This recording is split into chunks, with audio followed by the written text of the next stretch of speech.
AI म्हणजे नेमकं काय आहे? अनेकदा ऐकतो पण समजत नाही, बरोबर? आज आपण अगदी सोप्या भाषेत याचं उत्तर शोधणार आहोत.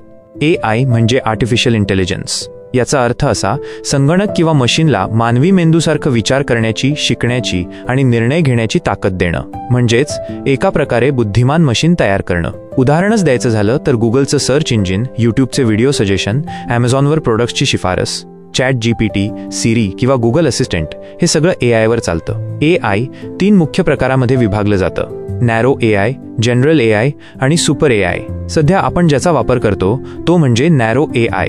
हे विशिष्ट कामासाठी प्रशिक्षित केलं जातं. AI डेटा शिकतो, त्या डेटामधून निर्णय घेतो आणि वेळोवेळी स्वतःला सुधारतो, म्हणूनच तो स्मार्ट वाटतो. AI म्हणजे फक्त भविष्य नाही तर वर्तमानही आहे. येत्या काळात शिक्षण, आरोग्य, उद्योग, वाहतूक अशा अनेक क्षेत्रांमध्ये याचा प्रभाव जबरदस्त दिसणार आहे. तर हे होतं AIचं साधं सोपं स्पष्टीकरण.